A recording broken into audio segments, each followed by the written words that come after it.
서울의 이른 새벽, 거리는 아직 어둠에 잠겨 있었습니다. 가로등 불빛 아래로 낡은 점퍼와 해진 운동화를 신은 노인이 천천히 걸어갑니다. 김재환, 한때는 IT 업계의 거물이었죠. 사람들이 그의 이름을 듣고 고개를 숙이던 시절도 있었습니다. 하지만 지금 그의 모습은 그저 평범한 노인에 불과했어요. 노인의 주머니 속에는 100억이 넘는 잔고가 찍힌 통장 한 장이 들어 있었습니다. 세상을 떠돌기 시작한 지 3년, 김재환은 더 이상 세상의 어떤 것에도 미련이 없었어요. 가족들은 그의 돈을 탐내 서로 싸웠고 친구라 믿었던 이들은 등을 돌렸죠. 그저 조용히 자신만의 시간을 보내며 하루하루를 살아가는 것, 그것이 김재환의 유일한 바람이었습니다. 오늘도 날이 밝아가는군. 김재환은 습관처럼 중얼거렸습니다. 매일 아침 해가 뜨는 걸 보는 것이 그의 작은 행복이었어요. 그는 인적 드문 횡단보도 앞에 서서 신호등을 기다렸습니다. 새벽녘의 도시는 고요했고 간간히 지나가는 차량들만이 그 적막을 깨뜨렸죠. 문득 빗방울이 떨어지기 시작했어요. 김재환은 고개를 들어 하늘을 바라보았습니다. 짙은 구름이 도시를 덮고 있었죠. 우산도 없이 비를 맞으며 그는 피식 웃었습니다. 세상 모든 것을 가졌던 사람이 지금은 빗속에 홀로 서 있다는 사실이 아이러니하게 느껴졌어요. 신호등이 초록색으로 바뀌었고 김재환은 천천히 횡단보도를 건너기 시작했습니다. 그때였어요. 갑자기 어디선가 요란한 엔진 소리가 들려왔죠. 김재환이 소리가 나는 방향을 돌아보는 순간 검은색 고급 승용차가 신호를 무시한 채 그를 향해 돌진해 왔습니다. 으윽! 차량과 충돌하는 순간 김재환의 몸은 허공으로 튀어올랐어요. 그리고 아스팔트 바닥에 힘없이 떨어졌죠. 차량은 잠시 멈추는 듯 하더니 이내 속도를 높여 사라졌습니다. 빗물에 젖은 아스팔트 위에 김재환의 몸이 뒤틀린 채 누워 있었어요. 의식은 점점 흐려졌지만 아직 살아있다는 것을 느낄 수 있었습니다. 흐릿한 시야로 김재환은 몇몇 사람들이 자신을 보고도 그냥 지나치는 모습을 보았어요. 아무도 그를 도와주지 않았죠. 이렇게 끝나는 건가 생각하는 순간 누군가 다급히 다가오는 발소리가 들렸습니다. 빗소리 사이로 들려오는 발자국 소리, 그리고 누군가의 다급한 숨소리. 김재환의 흐릿한 시야에 한 소녀가 들어왔습니다. 교복을 입은 여고생이었죠. 소녀는 망설임 없이 우비를 벗어 김재환의 몸 위에 덮어주었어요. 그리고는 주머니에서 휴대폰을 꺼내 119에 신고했습니다. 여보세요. 지금 뺑소니 사고가 났어요. 어르신 한 분이 차에 치였는데 의식이 있는지 확인이 안 돼요. 내 위치는? 소녀의 목소리가 떨리고 있었습니다. 하지만 또렷하고 침착하게 필요한 정보를 전달하는 모습이 인상적이었어요. 통화를 마친 소녀는 김재환의 곁에 무릎을 꿇고 앉아 그의 손을 꼭 잡았습니다. 괜찮으세요? 정신 잃지 마세요. 구급차가 곧 올 거예요. 비는 점점 더 세차게 내리고 있었어요. 소녀의 교복은 이미 흠뻑 젖어 있었죠. 그녀의 뺨을 타고 빗방울이 흘러내렸습니다. 아니, 그것은 빗물이 아니었어요. 눈물이었습니다. 제발 아무 일도 없으셨으면 좋겠어요. 소녀는 김재환의 손을 양손으로 감싸주며 속삭였습니다. 그 따뜻한 온기가 김재환의 차가운 손을 감쌌어요. 오랜만에 느껴보는 인간의 온기였습니다. 멀리서 구급차 사이렌 소리가 들려왔어요. 소녀는 길가에 서서 구급차를 향해 손을 흔들었습니다. 구급대원들이 신속하게 김재환을 들것에 실었고 소녀는 주저없이 구급차에 함께 탑승했어요. 보호자분이신가요? 구급대원이 물었습니다. 아니요. 하지만 제가 같이 가야 할 것 같아요. 어르신이 혼자라서. 소녀의 대답에 구급대원은 고개를 끄덕였어요. 구급차가 출발하는 동안 소녀는 계속해서 김재환의 손을 잡고 있었습니다. 그녀의 손길에서 진심 어린 걱정이 느껴졌어요. 제 이름은 미나예요. 걱정하지 마세요. 제가 곁에 있을게요. 미나의 목소리가 김재환의 귓가에 맴돌았습니다. 의식이 점점 흐려지는 가운데에서도 그 목소리만은 선명하게 들려왔어요. 오랜 시간 동안 누구의 진심 어린 목소리도 듣지 못했던 김재환에게 미나의 말 한마디는 깊은 위로가 되었죠. 서울중앙병원 응급실 의료진들이 김재환을 둘러싸고 분주하게 움직이고 있었습니다.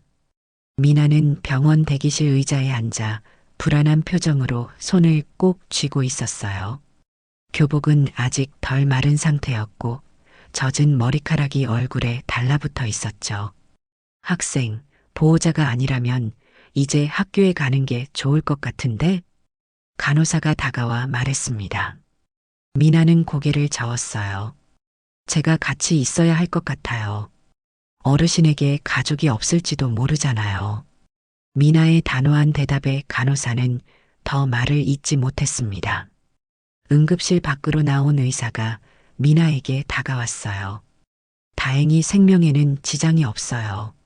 하지만 다발성 골절과 뇌진탕이 있어서 당분간 의식이 없을 수도 있습니다. 입원 수속을 밟아야 하는데 환자분의 신원을 알고 계신가요? 미나는 머뭇거리다 고개를 저었습니다. 아니요, 모르겠어요. 제가 그냥 지나가다가. 의사는 이해한다는 듯 고개를 끄덕였어요. 그럼 일단 신원미상으로 접수할게요. 치료비는 어떻게? 미나는 주저없이 가방에서 지갑을 꺼냈습니다. 제가 낼게요. 제 카드로요. 의사와 간호사는 놀란 표정으로 미나를 바라보았어요. 고등학생이 낯선 노인의 병원비를 자청한다는 것이 쉽게 이해되지 않았나 봅니다. 학생, 병원비가 만만치 않을 텐데. 미나는 결연한 표정으로 대답했습니다. 괜찮아요. 제가 아르바이트로 모아둔 돈이 있어요. 어르신이 치료받는 게 우선이잖아요. 그렇게 김재환은 병실에 입원하게 되었고 미나는 학교에 결석 연락을 한 뒤 병실을 지키기로 했어요. 의식 없이 누워있는 김재환의 옆에서 미나는 조용히 그의 손을 잡고 있었습니다. 그 시각 병원 앞 도로에 설치된 CCTV가 담은 사고 영상이 경찰에 제출되었고 곧 뉴스를 통해 공개되었어요. 뺑소니 사고 현장에서 노인을 끝까지 지킨 여고생이라는 제목의 뉴스는 순식간에 사람들의 관심을 끌었습니다. 병실 TV에서도 그 뉴스가 나오고 있었어요. 미나는 자신의 모습이 화면에 나오자 당황했습니다. 그녀는 서둘러 TV를 끄려 했지만 간호사가 먼저 다가와 채널을 바꿔주었죠. 우리 병원에 영웅이 있었네요. 간호사의 말에 미나는 부끄러운 듯 고개를 숙였습니다. 영웅은 아니에요. 그냥 당연히 해야 할 일을 한 것뿐인걸요. 뉴스가 방송된 지 하루 만에 미나의 용기 있는 행동은 소셜미디어를 통해 전국적으로 퍼져나갔습니다. 사람들은 비 내리는 새벽 젖은 교복으로 노인을 감싸안고 있는 소녀의 모습에 감동받았죠. 세상에 아직 따뜻함이 남아있다는 댓글들이 쏟아졌어요. 미나가 다니는 고등학교에도 취재진들이 몰려왔습니다. 하지만 미나는 병원을 떠나지 않았어요. 그녀는 학교의 특별 사유로 며칠간 결석 허락을 받았고 김재환의 곁을 지켰습니다. 간병인처럼 수건으로 얼굴을 닦아주고 건조한 입술에 물을 발라주는 모습이 간호사들 사이에서도 화제가 되었죠. 내가 어떤 아이인지 알 것 같아. 간호사 한 명이 미나에게 말했습니다.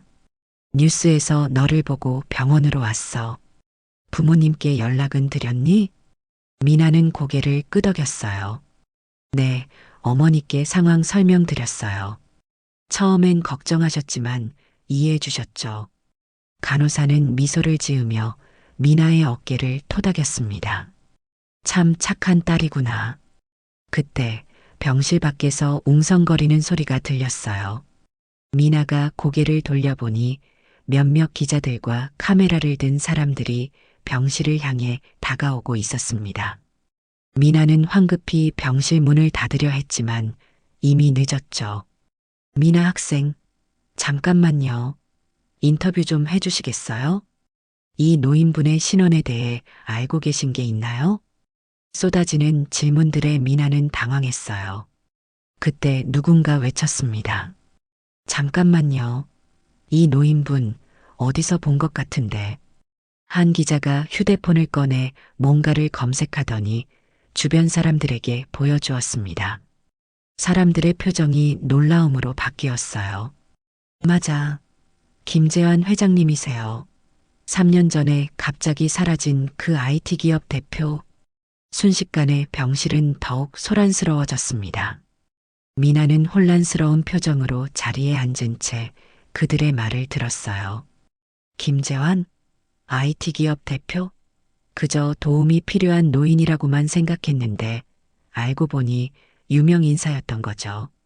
병원 보안 요원들이 달려와 기자들을 밖으로 내보냈습니다. 하지만 이미 소문은 퍼져나가기 시작했어요. 3년 전 실종된 IT 거물 김재환, 100억대 자산가의 정체가 드러나다라는 헤드라인이 뉴스를 장식했습니다. 미나는 여전히 김재환의 곁을 지켰어요. 그에게 누가 되지 않도록 문 밖의 소란을 차단하기 위해 더욱 신경 썼죠. 그의 신원이 밝혀졌다고 해서 미나의 마음이 변한 것은 없었습니다. 그저 도움이 필요한 한 사람, 그 이상도 이하도 아니었으니까요. 김재환이 의식을 되찾은 것은 사고 후 나흘째 되는 날이었습니다. 그는 흐릿한 시야로 천장을 바라보다가 천천히 고개를 돌려 자신의 옆에서 졸고 있는 미나를 발견했어요. 학생 같은 소녀가 자신의 손을 잡고 있었죠. 누구? 김재환의 작은 목소리에 미나는 화들짝 놀라 잠에서 깨어났습니다. 그녀의 눈이 커졌어요. 어르신, 정신이 드세요? 의사 선생님, 어르신이 깨어나셨어요. 미나의 외침에 의료진이 서둘러 병실로 들어왔습니다. 의사는 김재환의 상태를 체크하며 고개를 끄덕였어요. 상태가 많이 호전되셨네요. 다행입니다. 검사를 마친 후 병실에는 다시 미나와 김재환만이 남았습니다. 김재환은 물끄러미 미나를 바라보았어요. 내가 날 도와준 학생이구나. 미나는 밝게 웃으며 고개를 끄덕였습니다. 네, 제 이름은 미나예요. 어르신 기억 안 나실 텐데 제가 구급차에서도 말씀드렸었어요. 김재환의 눈에서 눈물이 흘러내렸습니다. 오랜만에 느껴보는 순수한 온기에 그의 마음이 녹아내렸어요. 고맙다. 정말 고맙구나. 말을 마친 김재환은 잠시 침묵했습니다. 그리고 조용히 입을 열었어요. 사람들이 내가 누군지 알게 된 모양이지? 미나는 놀란 표정을 지었습니다. 김재환이 자신의 신원이 밝혀진 것을 알고 있었다니요. 그녀는 조심스럽게 고개를 끄덕였어요. 네, 뉴스에서 그렇게 말하더라고요. 김재환 회장님이시라고. 김재환은 쓴웃음을 지었습니다. 그렇군. 이제 곧 많은 사람들이 찾아올 거야. 그의 말이 끝나기도 전에 병실 문이 열렸어요. 정장을 차려입은 중년 남성과 여성이 들어왔습니다. 그들의 표정에는 긴장감이 역력했죠. 아버지. 여성이 조심스럽게 입을 열었어요. 김재환의 딸과 아들이었습니다. 3년 만의 재회였지만 김재환의 표정은 무덤덤했어요. 어떻게 왔니? 김재환의 차가운 목소리에 그들은 불편한 표정을 지었습니다. 아들이 앞으로 나섰어요. 아버지, 걱정했습니다. 이렇게라도 만나 뵙게 되어 다행이에요. 김재환은 대답 없이 시선을 미나에게로 돌렸습니다. 미나야, 저 서랍을 열어주겠니? 미나는 김재환이 가리키는 곳으로 가서 서랍을 열었어요. 그 안에는 낡은 가죽 지갑이 있었죠. 김재환의 지시에 따라 미나는 지갑에서 통장 한 장을 꺼냈습니다. 김재환은 통장을 받아들고 잠시 바라보았어요. 그리고 미나에게 건넸습니다. 이건 내가 평생 모은 전 재산이야. 하지만 그날 내 손길이 이 모든 것보다 따뜻했단다. 병실 안에 긴장감이 감돌았습니다. 미나는 충격받은 표정으로 통장을 바라보았어요. 김재환의 자녀들 역시 놀란 눈으로 상황을 지켜보고 있었죠. 어르신, 이게 무슨... 미나의 목소리가 떨렸습니다. 그녀는 조심스럽게 통장을 내려다보았어요. 통장 잔고에 찍힌 숫자를 본 순간 그녀의 눈이 커졌습니다. 그것은 상상할 수 없는 거액이었죠. 아버지, 이게 무슨 짓입니까? 김재환의 아들이 소리쳤어요. 그의 얼굴은 분노로 일그러져 있었습니다. 딸 역시 창백한 얼굴로 상황을 지켜보고 있었죠. 내 돈을 어떻게 쓰든 그건 내 자유야. 김재환이 담담하게 말했습니다. 그의 목소리에는 확고한 의지가 담겨 있었어요. 하지만 미나는 고개를 저었죠. 그녀는 조용히 통장을 침대 위에 내려놓았습니다. 저는 그런 거 바라지 않았어요. 제가 한 건 당연한 거예요.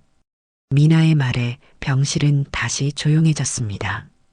김재환은 믿을 수 없다는 표정으로 미나를 바라보았어요. 그의 눈시울이 붉어졌죠. 내가 거절한다고? 미나는 부드럽게 웃으며 고개를 끄덕였습니다.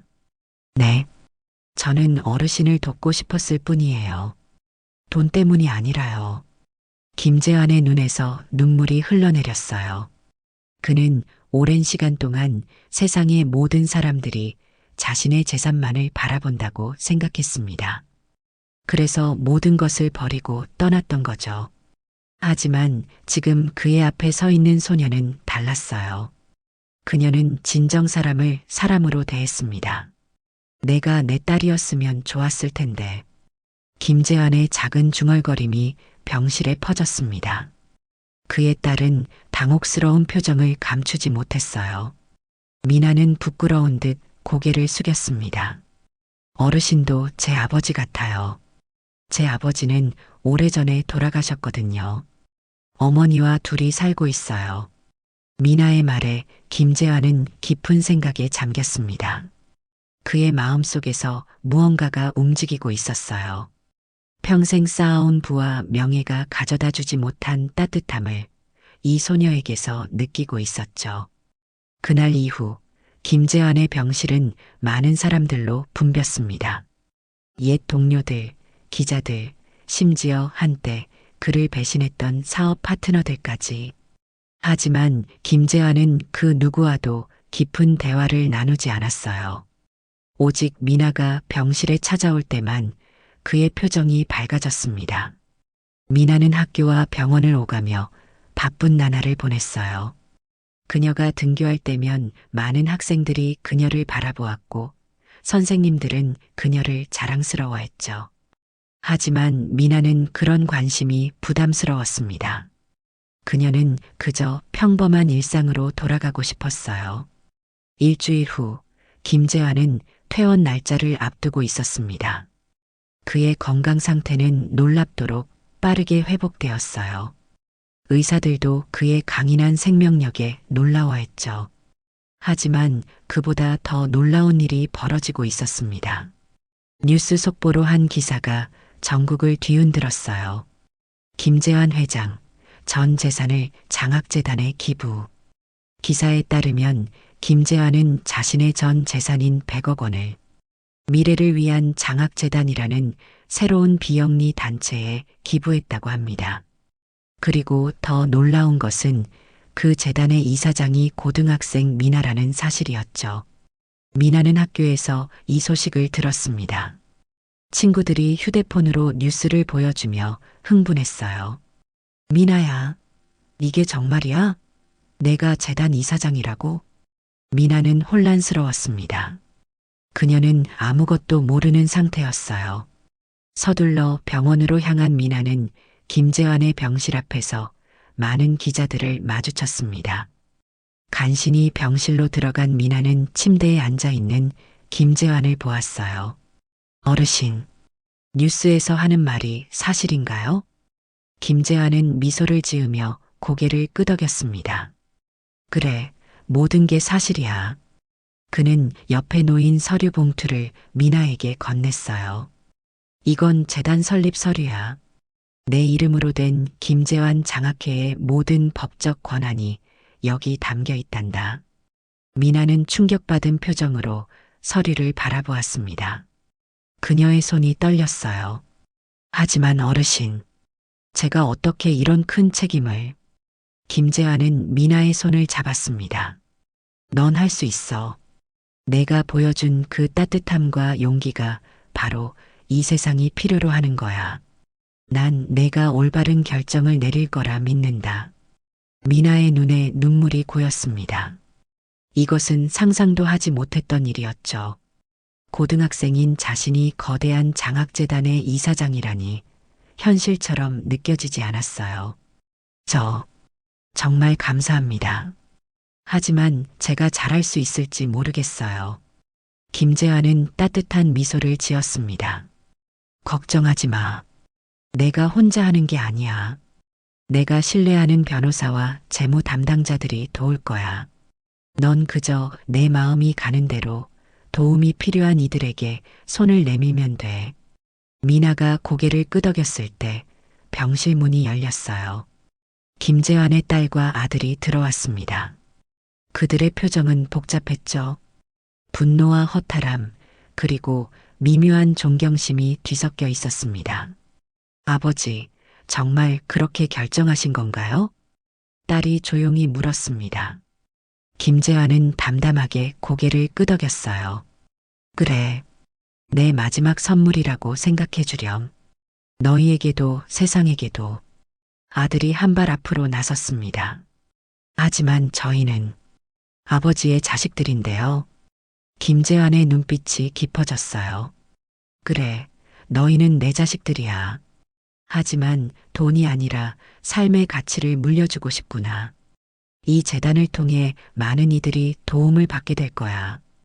그게 내가 원하는 진짜 유산이란다. 긴 침묵이 흘렀습니다. 그리고 마침내 딸이 작은 목소리로 말했어요. 이해해요, 아버지. 그리고 죄송합니다. 우리가 아버지를 실망시켰죠. 김재환의 눈에서 눈물이 흘러내렸습니다. 그는 손을 내밀었고 딸과 아들은 그의 손을 잡았어요. 오랜 시간 동안 쌓였던 벽이 조금씩 허물어지는 순간이었습니다. 미나는 조용히 병실을 나섰어요. 가족의 시간을 방해하고 싶지 않았죠. 병원 복도에서 그녀는 깊은 숨을 내쉬었습니다. 갑자기 그녀의 어깨에 얹혀진 책임감이 무거웠지만 동시에 가슴속에서 따뜻한 무언가가 피어오르는 것을 느꼈어요. 김재환 장학회. 그 이름이 그녀의 마음속에 울려 퍼졌습니다. 미나는 결심했어요. 최선을 다해 이 중요한 책임을 다할 것이라고 말이죠. 1년 후 서울의 한 컨퍼런스 홀. 제1회 김재환 장학회 장학생 선발식이 열리고 있었습니다. 단상 위에는 고3 수험생이자 장학재단 이사장인 미나가 서 있었어요. 그녀의 옆에는 지팡이를 짚고 있는 김재환이 앉아 있었죠. 오늘 이 자리에 선 것이 믿기지 않습니다. 미나의 목소리가 홀 안에 울려 퍼졌어요. 그녀의 말투는 더 성숙해져 있었습니다. 지난 1년 동안 우리 재단은 전국에서 꿈을 품은 학생들을 찾아냈습니다. 경제적 어려움 속에서도 포기하지 않고 자신의 길을 걸어가는 이들을요. 오늘 이 자리에 선 100명의 장학생들은 각자의 분야에서 빛나는 재능을 가진 미래의 주역들입니다. 청중석에서는 박수 소리가 터져 나왔어요. 미나는 미소를 지으며 계속 말을 이어갔습니다. 이 모든 것은 한 분의 용기 있는 결정으로 시작되었죠. 김재환 회장님의 놀라운 선택이 없었다면 저희는 지금 이 자리에 모이지 못했을 겁니다. 미나는 김재환을 바라보았어요. 그의 눈에는 자부심과 감동이 담겨 있었습니다. 회장님께서는 제게 이렇게 말씀하셨어요. 진정한 부는 돈이 아니라 사람을 향한 마음이라고요. 처음에는 그 말씀의 의미를 온전히 이해하지 못했습니다. 하지만 지난 1년간 장학생들을 만나고 그들의 이야기를 들으며 조금씩 깨닫게 되었어요. 행사가 끝난 후 미나와 김재환은 한적한 공원 벤치에 앉았습니다. 봄바람이 두 사람의 머리카락을 살랑이며 지나갔어요. 1년이 정말 빨리 지나갔네요. 미나가 말했습니다. 김재환은 고개를 끄덕였어요. 그래. 인생이란 건 돌아보면 순간이지. 하지만 그 순간이 얼마나 값진가는 우리가 결정하는 거야. 미나는 깊은 생각에 잠겼습니다. 그녀의 수험 생활과 재단 운영을 병행하는 것은 쉽지 않았지만 그 과정에서 배운 것들은 어떤 교과서보다 값진 것이었어요. 회장님, 가끔 생각해요. 그날 아침 제가 조금만 늦게 일어났더라면, 다른 길로 등교했더라면, 우리는 만나지 못했을 거예요. 김재환은 따뜻한 미소를 지었습니다. 그런데 우린 만났잖니. 그게 중요한 거야. 수많은 만약들 사이에서 우리의 인생은 교차했어. 그리고 그 만남이 우리 둘 다를 변화시켰지. 미나는 고개를 끄덕였어요. 그녀는 마지막 인터뷰에서 했던 말을 떠올렸습니다. 제가 그날 붙잡은 건 한 분의 손이 아니라 한 사람의 삶이었어요. 그리고 제 인생도 함께 바뀐 거죠. 미나의 말에 김재환은 깊이 공감했어요. 그는 자신의 삶을 돌아보았습니다. 한때는 모든 것을 가졌다고 생각했지만 정작 중요한 것을 놓치고 있었죠.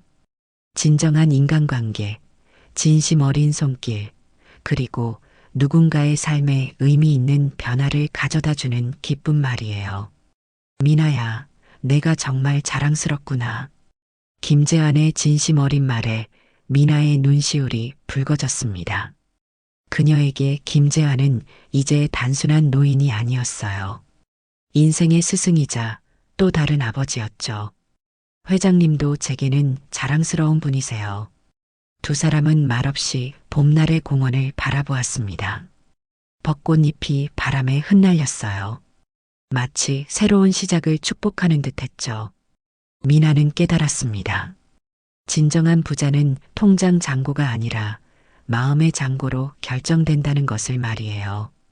그리고 그날 비 내리는 새벽길에서 시작된 그들의 인연은 수많은 이들에게 희망의 빛이 되어 퍼져나가고 있었습니다. 100억 통장보다 더 소중한 걸 난 그날 알았습니다. 미나의 목소리가 봄바람에 실려 멀리 퍼져나갔습니다.